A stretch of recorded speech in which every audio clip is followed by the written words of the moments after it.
Mister T जो मापोगो गठबंधन का सबसे खतरनाक शेर था, ये अपने बोल्ड फैसलों और शैतानी प्रवृत्ति की वजह से फेमस था। इसने अपने 5 भाइयों के साथ मिलकर 100 से भी ज्यादा शेरों को मार डाला। वैसे तो मापोगो ब्रदर्स का लगभग आधे से ज्यादा सावी सेंट पर कब्जा था और ये इस इलाके में बसे 8 प्राइड पर हुकूमत कर रहे थे।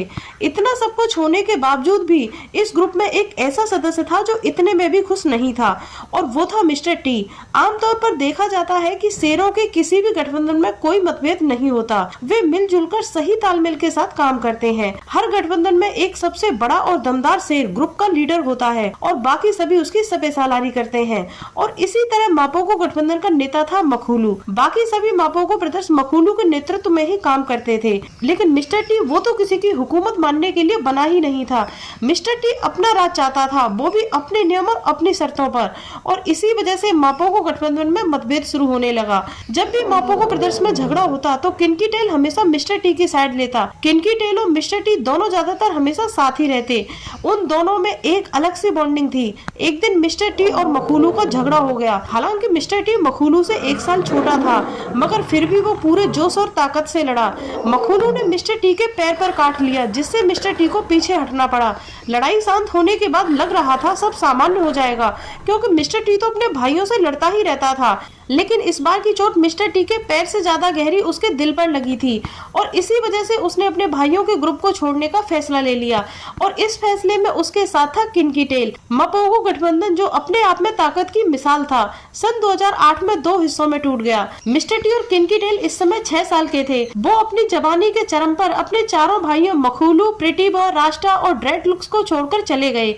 मापोगो गठबंधन के 2 टुकड़े होने के साथ साथ इनका कब्जाया हुआ इलाका भी 2 टुकड़ों में बट गया। अपने भाइयों से अलग होने के बाद मिस्टर टी और किनकी टेल ने अपने पुराने इलाके के उत्तर मध्य इलाके पर कब्जा जमा लिया, और मखुलू अपने 3 साथियों के साथ पश्चिमी इलाके में चला गया। जब 6 शेरों का दमदार गठबंधन टूटा तो फील्ड गार्ड्स को बहुत बुरा लगा, लेकिन जैसे जैसे वक्त गुजरा सावी सेंड में एक शांति सी पसरती चली गई। मिस्टर टी और किनकी टेल अब अपना परिवार बनाने में व्यस्त थे।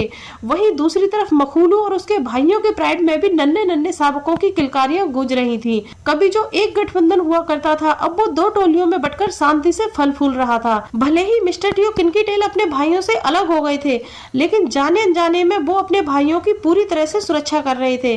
दरअसल मिस्टर टी और किनकी टेल के इलाके का ज्यादातर हिस्सा क्रूगर नेशनल पार्क से जुड़ा हुआ था, और अक्सर वहाँ से कुछ बंजारे शेर मिस्टर टी और किनकी टेल के इलाके में घुसपैठ करने की कोशिश करते रहते, मगर हर बार मिस्टर टी और किनकी टेल उन्हें अपने इलाके से खदेड़ देते। मखुलू और उसके तीनों भाई मिस्टर टी और किनकी टेल की बदौलत घुसपैठिए शेरों से बिल्कुल सुरक्षित थे, क्योंकि किसी भी बंजारे शेरों के ग्रुप को मखुलू के इलाके में घुसपैठ करने के लिए पहले मिस्टर टी और किनकी टेल के इलाके को पार करना पड़ता।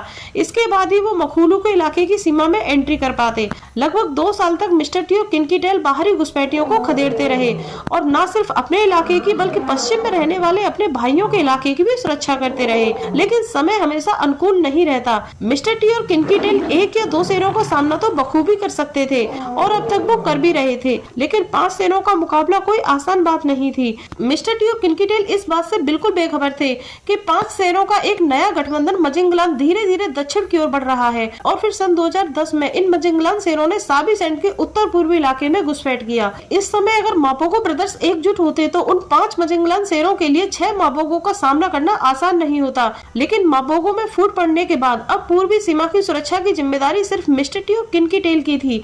अब ये मुकाबला 2 मापोगो और 5 मजिंगलान के बीच था। मिस्टर टी और किनकी टेल ने कभी किसी को पीठ नहीं दिखाई, और ना वो किसी घुसपैठिए से हारे थे। उनका जोश और आत्मविश्वास कमाल का था, इसीलिए वो दोनों ये मानने के लिए तैयार ही नहीं थे कि वे हर मुसीबत का सामना नहीं कर सकते। मजिंगलान पूरे जोश और ताकत के साथ आगे बढ़ रहे थे। ये मिस्टर टी और किनकी टेल के इलाके में जोर जोर से दहाड़कर अपनी ताकत को जाहिर कर रहे थे। मापोगो गठबंधन के बाद ये दूसरा सबसे बड़ा गठबंधन था। फील्ड गाइड्स और फिल्म मेकर्स इस बात से परेशान थे कि अब क्या होगा। एक तरफ 2 मापोगो और दूसरी तरफ 5 युवा और ताकतवर मजिंगलान। मुकाबला बराबरी का नहीं था, लेकिन फिर भी मिस्टर टी और किनकी टेल मैदान छोड़कर नहीं भागे। वो एक रणनीति के साथ बस एक मौके की तलाश में थे। मिस्टर टी और किनकी टेल छुपकर इन 5 मजिंगलान पर नजर रखे हुए थे। मिस्टर टी और किनकी टेल जानते थे कि 5 मजिंगलान के साथ एक साथ मुकाबला करना आसान नहीं होगा, इसीलिए वो 1 या 2 मजिंगलान के अकेले होने का इंतजार कर रहे थे। और फिर वो वक्त आ ही गया जिसका इंतजार इन दोनों दोनों भाइयों को था। 8 जून 2010 को एक अकेला मजिंगलन आराम कर रहा था। मिस्टर टी और किंकी टेल दोनों उस पर टूट पड़ते हैं। एक अकेला मजिंगलन खुद को बचाने की पूरी कोशिश करता है, लेकिन मिस्टर टी और किंकी टेल ना किसी पर रहम करते थे और ना ही माफ। दोनों भाई उस शेर को बुरी तरह नोचते खसोटते हुए इतने गहरे घाव देते हैं कि कुछ ही देर में वो मजिंगलन अपनी जान से हाथ धो बैठता है। मिस्टर टी और किंकी टेल ने उस अकेले मजिंगलन को मार तो दिया, लेकिन वो इसके अंजाम से बिल्कुल बेखबर थे। दरअसल रात के समय चारों मजिंगलन अपने भाई की तलाश करते हैं और जैसे ही उन्हें अपने भाई का शव मिलता है वो गुस्से से तिलमिला उठते हैं। वो दहाड़ते हुए हर तरफ दोनों मापोगों को ढूंढ रहे थे।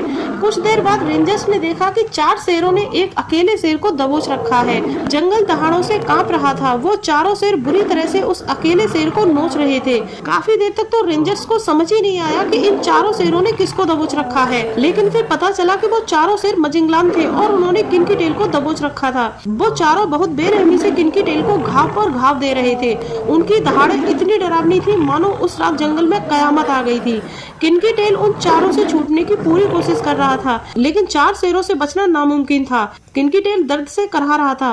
तभी अचानक वहां मिस्टर टी आ जाता है और फिर वो बिना अपनी जान की परवाह किए अपने भाई को बचाने के लिए चारों मजिंगलान पर टूट पड़ता है। मजिंगलान अपने भाई की मौत के बाद इतने गुस्से में थे कि उनके सर पर खून सवार था, इसीलिए वो हर हाल में दोनों मापोगों को खत्म करना चाहते थे। किंकी टेल को तो इन मजिंगलान ने इतना घायल कर दिया था कि वो बस अपनी आखिरी सांसें गिन रहा था, इसीलिए चारों मजिंगलान मिस्टर टी पर झपटते हैं। मिस्टर टी भी समझ चुका था कि अब उसका भाई किंकी टेल तो साथ देने लायक नहीं बचा है, इसीलिए वो मजिंगलान की पकड़ में ना आकर भाग निकलता है। मजिंगलान काफी दूर तक मिस्टर टी का पीछा करते हैं, लेकिन मिस्टर टी अपनी जान बचाने में कामयाब हो जाता है। अपने भाई की मौत के बाद मिस्टर टी को बहुत दुखी देखा गया। वो अक्सर उसे आवाजें दिया करता था। शायद वो सोच रहा था कि किंकी टेल को कोई नहीं मार सकता, क्योंकि बचपन से लेकर बड़े होने तक उसने कभी किंकी टेल को हारते हुए नहीं देखा, चाहे शिकार करना हो या किसी घुसपैठिए शेर से लड़ना। 6 मापोगों में से किंकी टेल ही सबसे आगे रहता था और डटकर अपनी विरोधियों का सामना करता था। इसीलिए मिस्टर टी को यह विश्वास था कि किंकी टेल को कोई नहीं मार सकता, मगर अफसोस कि किंकी टेल नहीं बच सका। मिस्टर टी एक बंजारे शेर की तरह छुपते छुपाते अपने इलाके की सीमा पर भटक रहा था। उधर मजिंगलान ने मिस्टर टी और किंकी टेल के इलाके पर अपना कब्जा जमा लिया। कई हफ्तों की भटकन के बाद मिस्टर टी अपने भाइयों के इलाके में जा पहुंचा। आमतौर पर जब कोई शेर अपने गठबंधन से अलग हो जाता है तो दोबारा उसे गठबंधन में शामिल नहीं किया जाता, क्योंकि अब उसे घुसपैठिया माना जाता है। लेकिन मापोगो की तो बात ही अलग थी। जब चारों मापोगो मिस्टर टी को देखते हैं तो वो उसे फौरन एक्सेप्ट कर लेते हैं। हालांकि मखूलू प्राइड में मौजूद नन्हे शावकों को लेकर थोड़ी चिंता व्यक्त करता है, लेकिन थोड़ी देर बाद वो भी मिस्टर टी को एक्सेप्ट कर लेता है। लेकिन मिस्टर टी, जिसे शैतान के नाम से भी जाना जाता था क्योंकि उसकी मेंटलिटी शैतान जैसी थी, मिस्टर टी अपने भाइयों के गठबंधन में तो शामिल हो गया, लेकिन ना तो वो अपने भाइयों के प्राइड को अपना प्राइड मानता था और ना ही उस प्राइड में मौजूद बच्चों से उसे कोई हमदर्दी थी। और फिर कुछ ही दिनों में वो प्राइड के लगभग 11 शावकों को मारकर खा गया। इस दौरान वो अपने किसी भी भाई की नजर में नहीं आया। अब धीरे धीरे मिस्टर टी अपने भाइयों से भी झगड़ने लगा। मिस्टर टी की हरकतों से तंग आकर अगले कुछ महीनों में प्रिटी बॉय और ड्रेड लुक्स अपने भाइयों को छोड़कर चले गए और बाहरी शेरों से लड़ाई के दौरान मारे गए। अब केवल 3 ही मापोगो बचे थे, जिनका साबी सैंड के पश्चिमी इलाके पर कब्जा था। कुछ समय बाद 4 शेरों का एक और गठबंधन देखा गया, जिसका नाम था सिलाटी शेर गठबंधन। एक तरफ तो मापोगो बूढ़े होते जा रहे थे, वहीं दूसरी तरफ नए नए गठबंधन उभर रहे थे और उन्हीं में से एक था सिलाटी शेरों का गठबंधन। ये चारों सिलाटी शेर मापोगो के इलाके में घुसपैठ करते हैं। उस समय मिस्टर टी अपने इलाके की गश्त लगा रहा था। सिलाटी शेर मिस्टर टी को घेर लेते हैं। अकेला मिस्टर टी भागने की बजाय डटकर उन चारों सिलाटी शेरों से मुकाबला तो करता है, मगर संख्या और जोश उसके खिलाफ थे। चारों सिलाटी शेर मिस्टर टी को दबोच लेते हैं।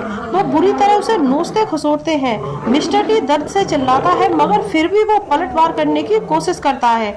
मिस्टर टी अपनी जान देने को तैयार था, लेकिन हार मानने को तैयार नहीं था। सिलाटी शेरों ने उसे बहुत गहरे घाव दे दिए थे। उसका शरीर खून से लथपथ था। वो दर्द से चीख रहा था, मगर फिर भी सिलाटी शेर बार बार रुक रुक कर उस पर हमला कर रहे थे। और फिर सिलाटी शेरों ने उसकी रीढ़ की हड्डी तोड़ डाली। रीढ़ की हड्डी टूटने के बाद भी मिस्टर टी शांत नहीं रह रहा था। वो कोशिश कर रहा था किसी तरह उनका सामना करने की। मिस्टर टी इतना घायल हो चुका था कि अब उसकी मौत तय थी। और फिर उसी रात बहादुर मिस्टर टी ने इस दुनिया दुनिया को हमेशा हमेशा के लिए छोड़ दिया।